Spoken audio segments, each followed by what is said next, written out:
तो पारा जी एक बात बताइए, अमिताभ बच्चन को बताएं कि हम ऑटो चलाते हैं। हाँ, वो सबसे पहला उनका क्वेश्चन था कि आप क्या करते हैं। बहुत परेशान हूँ कि मेरा ब्रेन ट्यूमर का परेशानी है मेरे को। जब मैं यहाँ से चला था तो 500 रुपया मेरे पॉकेट में थे और मैं 2 आदमी मुंबई जा रहा था। अमिताभ सर जब ये बात जाने तो उन्होंने मुझे एश्योर किया कि मैं आपके इस ट्यूमर का इलाज यहीं लीलावती हॉस्पिटल में करवाऊंगा। अमिताभ जी ने बोला अरे ये तो मेरे सर का चल रहा है। तो मैं कहता हूँ सर किसी का बटावा थोड़े होता है। कोविड जब आ गया तो वो दुकान बिल्कुल धराशायी हो गया मेरा। कितना जीते? मैं 12,50,000 जीत पाया। तो टैक्स वैक्स तो कटा होगा। अच्छा, कौन से सवाल में आप फंस गए थे? हाँ, एक सवाल आया था, वो 13वां क्वेश्चन था। 25 लाख का क्वेश्चन था कि आप नमस्कार दोस्तों, इस वक्त जो आप अपने स्क्रीन पर जिस व्यक्ति को देख रहे हैं, दरअसल इस व्यक्ति ने अकेले अपने दम पर पूरे बिहार का नाम रोशन करने का काम किया है। आप लोगों में से बहुत लोगों को नहीं पता होगा इनके बारे में। इस वीडियो से ही जानने का प्रयास करेंगे और आपको बताने का प्रयास करेंगे कि आखिर यह व्यक्ति है कौन। इनका नाम है वैसे पारसमणि, और जैसा नाम है वैसा इन्होंने काम किया है। तो पारस जी, आपने क्या काम किया है, आप अपने मुंह से अपने दर्शकों को बताइए कि आपने ऐसा क्या काम किया है जो आपका नाम पेपर में छप रहा है, बड़े बड़े मीडिया हाउस आ रहे हैं। ऐसा नहीं कि छोटा मोटा कोई यूट्यूबर आ रहा है, बड़े बड़े मीडिया हाउस ने आकर आपका काम का जो आपने काम किया उसको कवर किया है। तो आप बताइए कैमरे में देख करके आपने ऐसा क्या काम किया है। जी, सबसे पहले आपका और आपके दर्शकों का आभार है। ये मैं अभी केबीसी खेल करके आया हूँ। मैं इंटरनेशनल शो, आप जान रहे हैं कि ये रियलिटी शो है ये केबीसी का। केबीसी वही जिसको अमिताभ बच्चन होस्ट करते हैं। जी, और जिसको अमिताभ बच्चन जी होस्ट करते हैं, मैं उसी को खेल कर आ रहा हूँ। उसमें से मैंने अमाउंट भी जीता है, अमिताभ बच्चन से भेंट भी हुई है, उस सेट पर गया और एक अजीब जीवन में अपना एक सुनहरा पल कैद करके आया हूँ और बहुत ही मज़ेदार रहा, बहुत ही शानदार वहाँ का शो रहा हमारा। और आप लोगों को पता नहीं 26 और 27 को उसका ये आया था, एपिसोड आया था और हमने उसमें बहुत ही बेहतर प्रदर्शन किया जिसमें कि सबों ने मेरी बहुत सराहना की। ये जो आप हमारे पीछे रिक्शा देख रहे होंगे, दरअसल ये पारस जी का है और पारस जी रिक्शा चलाते हैं आप। जी, मेरा ई रिक्शा है। अच्छा, मैं इसी को अभी चला रहा हूँ। तो रिक्शा चला के केबीसी में पहुंच जाना अमिताभ बच्चन के सामने में कैसा महसूस हो रहा है? देखिए, दिल में जुनून और जज्बा हो तो कुछ भी संभव है मेरे ख्याल से। उस पर प्रयास करने की आवश्यकता है। आप में अगर क्षमता है तो कहीं कोई रुकावट नहीं है। अच्छा। अभी के समय में जो आपके अंदर वो जज्बा होना चाहिए, आपका वो डिसिप्लिन होना चाहिए कि उसके प्रति आप कितना समर्पित है। और अगर आप समर्पण है तो वहाँ पर पहुँचने में कोई बहुत बड़ी चीज़ नहीं है। जब हम पहुँच सकते हैं तो हमारे बहुत सारे भाई पहुँच सकते हैं और पहुँच, हालांकि रश बहुत ज़्यादा है। क्योंकि भीड़ बहुत ज़्यादा है। आपको मैं बताऊं कि सिर्फ बिहार से करोड़ों ऐसे अभ्यर्थी हैं जो कि चाह रहे हैं कि हम अप्लाई करते हैं। करोड़ों से अधिक वो उसमें अप्लाई, एक आप है जिनका सिलेक्शन हुआ। उसमें से सिर्फ मेरा सिलेक्शन हुआ। तो यहाँ थोड़ा सा मेरा भाग्य भी काम किया है और मैं अपने आप को भाग्यशाली भी समझता हूँ। ये मेरा मोहल्ला है, यहाँ पर मैं इस तरह का तैयारी करते रहता हूँ। मेरा ये टोटो है जिसमें कि आपको आश्चर्य होगा कि मैं अभी तक अपने YouTube से या मेरे मोबाइल पर कभी भी गाना नहीं बजाया। जब भी बजाया तो उससे न्यूज़ और मेरा जीके जीएस का वीडियो बजा है। और मोबाइल में जब मैं शाम में घर आता हूँ तो मेरे ये टोटो में बजते रहता है, थोड़ा तेजी आवाज़ में जो बजते रहता है, मैं चूंकि उसे सुनता हूँ तो क्लियरेंस भी होनी चाहिए, क्लियर। मतलब ऑटो में भी आप मतलब जीके का ही काम सुन रहे होते हैं मोबाइल में बजा के, कोई गाना वाना नहीं सुन रहे? कोई आज जैसे तक और रिक्शा वाला सब देवरा ढोरी चटना बा तो क्या क्या सुन रहा होता है? नहीं, आज तक मेरे मैंने टोटो में आज तक गाना बजा ही नहीं। टोटो में क्या कहिए कि मेरे मोबाइल में ही नहीं बजा। मेरे घर पर भी अगर कुछ 5 मिनट का समय मिला तो मैं उतना देर में एक वीडियो देखना पसंद किया और जिससे जानकारियाँ बढ़ी। और कभी ऐसा हुआ, मेरे बच्चे पढ़ते हैं तो कभी ऐसा हुआ कि अब खाली हैं, टाइम है, तो बच्चे को बैठा करके कुछ उसी से बता दिए। हमारे कुछ सर हैं जो यूट्यूब पर मैंने हमको भी बहुत मानते हैं, जिसमें अंकित अवस्थी सर वगैरह हैं, तो उन लोग का वीडियो में कंप्लीट देखता हूँ। अच्छा। और वो कभी कभी तो ऐसा होता है कि मेरा कस्टमर इनवाइट हो जाता है, अरे यार क्या बजा रहा है ये, गाना बजाओ। तो लेकिन हम कहते हैं सर इसे सुनिए, ये शायद भाग्य बदल दे, ऐसा वीडियो में सुनता हूँ। अच्छा। और आपको दुनिया की जानकारी आपको मिलेगी, आप इसे सुने। और वो लोग भी सुनते हैं, कुछ तो मिल जाते हैं। अब जैसे मैं अंकित अवस्थी का कोई लगाया हुआ हूँ रियली न्यूज एनालिसिस, और उसमें कोई कोई उनके फॉलोअर्स भी मेरे टेम्पो में चढ़ जाते हैं, तो कहते हैं अरे ये तो मेरे सर का चल रहा है। तो मैं कहता हूँ सर किसी का बटा हुआ थोड़े होता है। तो आपने सब्सक्रिप्शन ले रखा है, हम कि एकलव्य ने कौन सा से सब्सक्रिप्शन ले रखा था द्रोणाचार्य का। बस ऐसा ही तो चलता है और मैं यहीं से सीखते वैसे रहता आप हूँ। कहाँ तक पढ़े लिखे हैं? मैं ऑनर्स किया हूँ 1995 में, मैं ऑनर्स किया हूँ। तो जॉब नहीं की आप? जॉब नौकरी वोकरी नहीं की? नौकरी में जाने की इच्छा, डिफेंस में बहुत प्रबल इच्छा थी। आज तक मैंने कोई भी ऐसा फॉर्म भरा ही नहीं जो क्लर्कियल और ये बैंकिंग थिंकिंग ये सब जो होता है जनरल, इसका मैं कोई फॉर्म ही नहीं फिलअप किया। मेरी एक ही इच्छा थी कि अगर जाऊं तो डिफेंस में जाऊं, वरना अपना काम चलाऊं, कोई दिक्कत नहीं है, अपने मेहनत से काम करूंगा। तो काम भी मेरा बहुत अच्छा काम चलता था मेरा। इलेक्ट्रॉनिक्स का मैंने काम किया, उसके बाद फिर मोबाइल का जब दुनिया आया तो मोबाइल में रिचार्ज और ये बेचने लगा, नया कनेक्शन और रिचार्ज बेचा। उसके बाद फिर कोविड जब आ गया तो वो दुकान बिल्कुल धराशायी हो गया, मेरा कमाई बिल्कुल बर्बाद हो गया। मैं बहुत ही अच्छे जगह पर दुकान करता था और अच्छे जगह का रेंट भी अच्छा होता है, तो उस तरह से मैं वहाँ सरवाइव नहीं कर पाया और मुझे दुकान छोड़ना पड़ा। तो जब दुकान छोड़ दी और कोविड में उतना दिन दुकान बंद रह गया तो थोड़ा सा लायबिलिटीज ज़्यादा हो गई मेरी। हाँ, ज़्यादा लायबिलिटीज हो गई तो फिर मेरे घर के कुछ, मेरी बहन थी, मेरे भाई थे, उन्होंने मुझे सपोर्ट किया और मुझे एक टोटो खरीद दिया, क्योंकि मुझे तुरंत ज़रूरी। उन्होंने ही खरीद कर दिया? हाँ, तो वो तुरंत ज़रूरी थी मुझे कि ऐसा कुछ काम करें कि मुझे डेली का कम से कम ऐसा इनकम हो कि जिससे बाल बच्चों का पढ़ाई और अपना घर चल सके। तो उसमें मुझे ये बहुत अच्छा ऑप्शन नज़र आया। और मैं ही नहीं, मेरे बहुत सारे मित्र इस तरह से टूट चुके थे इसमें कोविड-19 में। तो उन लोगों के पास भी बड़ी चुनौती थी कि जीवन कैसे जिया जाए।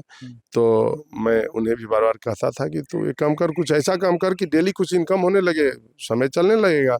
तो वो लोग भी, जब मैं ये टोटो खरीदा तो मुझसे इंस्पायर होके उन लोगों ने भी अपना, कोई तो भाड़े पर लेकर चला रहा है, कोई खरीद लिया, कोई तो उन लोगों का भी अच्छा लाइफ चल रहा है। और लेकिन मैं अपना ये मेहनत केबीसी वगैरह में जाने का और जीके जीएस पढ़ने का मेहनत मैंने छोड़ा नहीं, उसे मैं लगातार करते रहे। आज परिणाम आपके सामने है, मैं हॉट सीट से जीत कर आया हूँ और सभी। कितना जीते? मैं 12,50,000 जीत पाया। तो टैक्स वैक्स तो कटा होगा? अब तो वो अभी अमाउंट आया नहीं है अकाउंट में। अच्छा। हाँ, अकाउंट में सुनने में तो ऐसा था कि अमाउंट तुरंत ही ट्रांसफर कर दिया जाता है। नहीं, उसमें कुछ टेक्निकल ग्लिच होते हैं जो कि अच्छा। वो सब पूरा करने के बाद ही आपका पेमेंट आएगा। पेमेंट तो किया जब वो जाता है। आएगा तब पता चलेगा कि क्या आ रहा है, कितना आएगा। अच्छा। जी। तो आइए हम लोग पारस जी से और बात करेंगे, लेकिन थोड़ा सा रिक्शा में बैठ के बात करेंगे, क्योंकि पारस जी अमिताभ बच्चन के साथ बैठ कर आए हैं, तो कम से कम होना चाहिए ना कि हम भी पारस जी के साथ बैठे हैं। तो आइए पारस जी, हम लोग रिक्शा में बैठते हैं आपके साथ और रिक्शा में बैठ के हम लोग बात करेंगे। तो पारस जी एक बात बताइए, अमिताभ बच्चन को बताएं कि हम ऑटो चलाते हैं। हाँ, वो सबसे पहला उनका क्वेश्चन था कि आप क्या करते हैं। अच्छा। तो मैंने बोला कि मैं टोटो चालक हूँ। हाँ। तो वो बड़ी अचंभित भी हुए और एक तरह से मेरी दृढ़ता को सलाम भी किए। अच्छा। उन्होंने वहाँ बहुत बड़ाई किया कि मैंने इस तरह का कंटेस्टेंट बराबर नहीं आया करते हैं, नहीं रिक्शा चालक जी।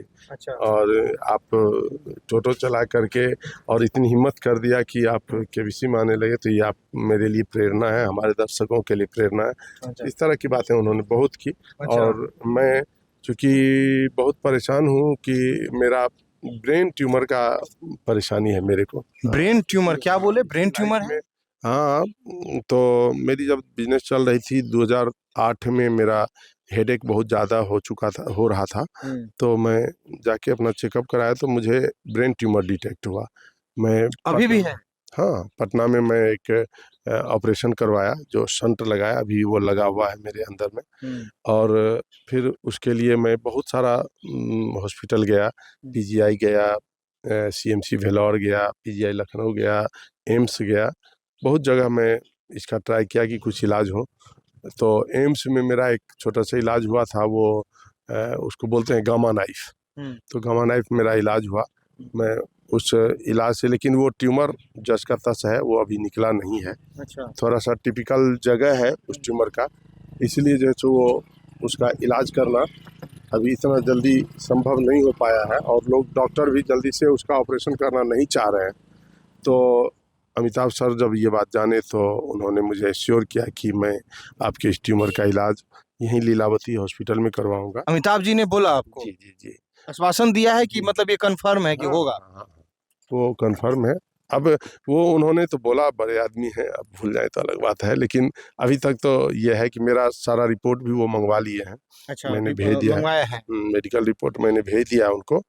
और बोले हैं कि मैं लीलावती में आपका प्रोटोन थेरेपी से एक होता है जिसके लिए ऑपरेशन ज़रूरी नहीं है, वो ऊपर से ही रेज से कुछ करके उसको ख़त्म कर दिया जाएगा।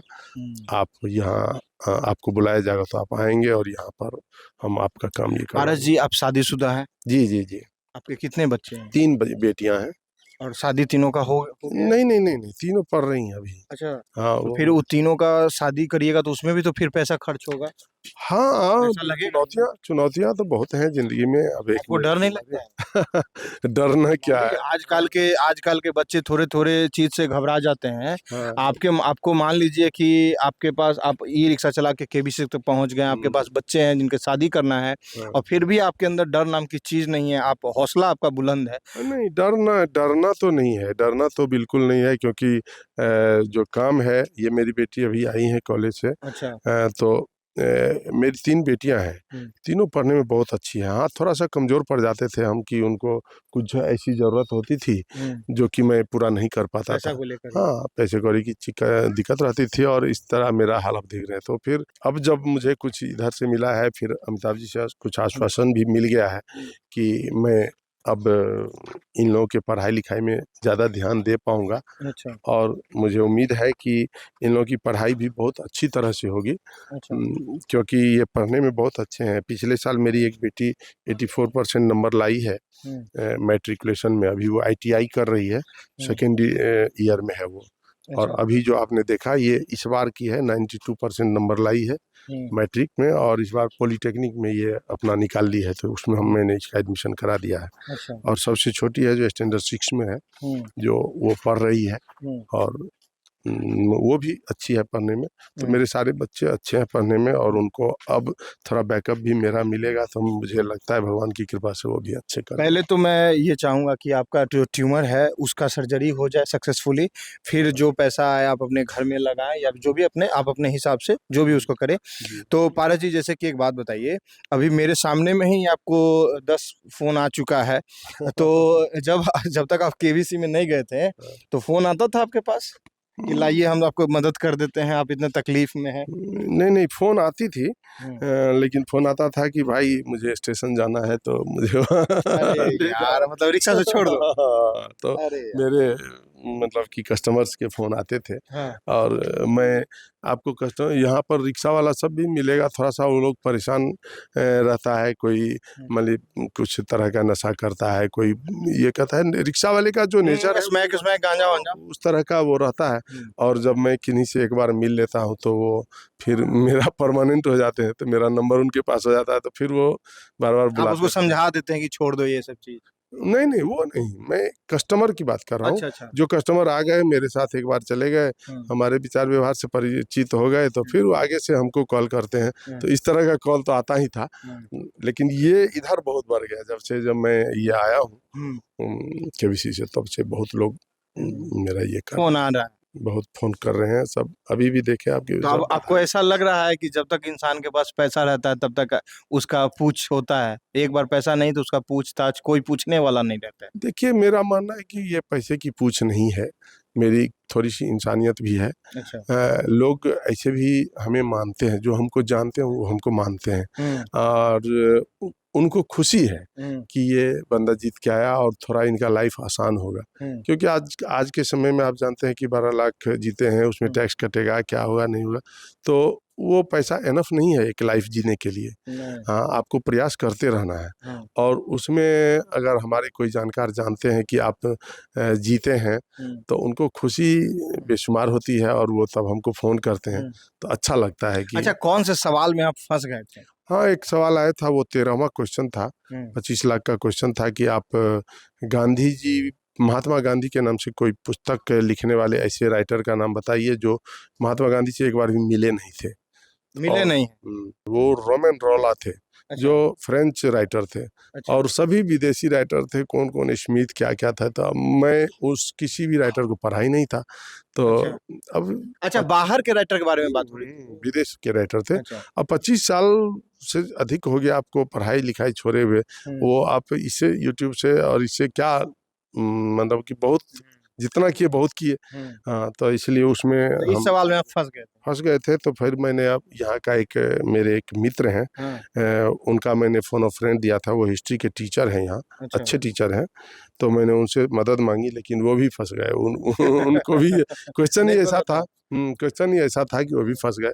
तो फिर मैं क्विट करना अच्छा। अच्छा समझा। थोड़ा और खेलते कैसे खेलते? क्या पता, मान लीजिए 25-30 नहीं, लाख अगर 25 लाख के ये भी हो सकता था कि मैं 25 लाख कुछ भी नहीं का मिलता। खेलता हाँ। और 3 लाख 20 पर आ जाता। अरे तो फिर वो मेरे लिए नुकसान हो जाता। मेरे पास पाने के लिए बहुत कुछ था, हाँ। खोने के लिए कुछ नहीं था। चलिए बढ़िया क्योंकि है, मैं नील मतलब टू नील पर गया था यहाँ से। जब मैं यहाँ से चला था तो 500 रुपया मेरे पॉकेट में थे और मैं 2 आदमी मुंबई जा रहा था। तो और वहाँ से जब आया तो अच्छा, ये आप 500 रुपए लेके गए थे? हालांकि उसमें भी बच ही गया, क्योंकि उन लोगों का अरेंजमेंट ही ऐसा होता है अच्छा। कि 2 आदमी का फ्लाइट का टिकट। मुझे यहाँ से पटना जाने में जो परेशानी हुआ, बस उसके बाद फिर वहाँ से फ्लाइट में बैठे, वहाँ गए, वहाँ मेरा गाड़ी इंतजार कर रहा था, वो मुझे होटल ले गया और फिर वहाँ से मैं होटल से उसके बाद मेरा शूटिंग हुआ और फिर वहीं से डायरेक्ट हमको वो भेज दिए, एयरपोर्ट भेजे और वहाँ से मैं गाड़ी सीधे प्लेन पकड़ के पटना आ गया। अच्छा, ये आपका घर है क्या? आप इनका घर का ये स्थिति देख सकते हैं। ये तिरपाल लगा रखे हैं ताकि बारिश का समय है तो इससे बच सकें। हाँ, गाड़ी वाड़ी को बचाने के लिए बच सकें। तो मतलब इनकी पारस जी जो है, इनकी आर्थिक स्थिति वैसी कुछ खास नहीं है, तो बहुत मतलब गरीब परिवार से हैं। और ये छत दूर की बात है, आप देख सकते हैं ये एल्वेस्टर है, ये एल्वेस्टर लगा रखे हैं। तो घर की जो ऊंचाई, इसकी ऊंचाई काफी ऊपर है और वो घर नीचे है। मान लीजिए ज्यादा बारिश हो जाएगा तो सारा पानी उसमें चला जाएगा। पहले बारिश से पानी तो इधर निकल जाता है, क्योंकि बहुत पहले हम घर बनाए थे 2002-4 में बनाए थे ये। तो उस समय में क्या था कि ये हाइट भी ज़्यादा था रोड से। लेकिन अब जब कुछ घर यहाँ बना है तो सब अपना अपना घर बनवा लिए रोड को, तो सब ऊंचे हो गए, हम नीचे, तो पानी का था प्रॉब्लम हो रहा था।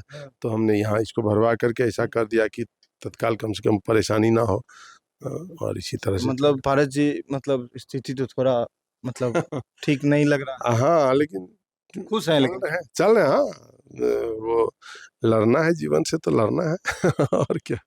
लड़ना है जीवन से तो लड़ना है। देखिए दर्शकों, ऐसे लोग भी हैं अपने बिहार में, अपने देश में, जो किसी भी परिस्थिति में हार नहीं मानते हैं।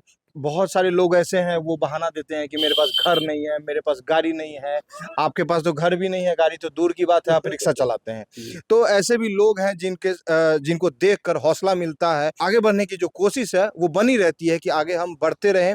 और पारस जी जैसे लोग से सीखने को आपको बहुत कुछ मिलेगा कि एक गरीब घर का लड़का जो कि रिक्शा चलाकर अपनी बेटियों को, अपनी बच्चियों को पढ़ाता है और रहने के लिए छत तक नहीं है, तिरपाल लगाकर अपना कैसे गुजर बसर करता है। तो सोच सकते हैं इस व्यक्ति की जो सहन शक्ति होगी कितनी मजबूत होगी, इनका जो विल पावर है कितना मजबूत होगा। तो आप लोगों को भी इनसे सीखना चाहिए कि कैसे हार नहीं मानना है। आप इस वीडियो के बारे में क्या सोचते हैं, कमेंट सेक्शन में लिखकर अपनी राय जरूर दें। और अगर आपको हमारा काम पसंद आता है तो यूट्यूब पे जासूस बाबा चैनल को सब्सक्राइब करें। धन्यवाद।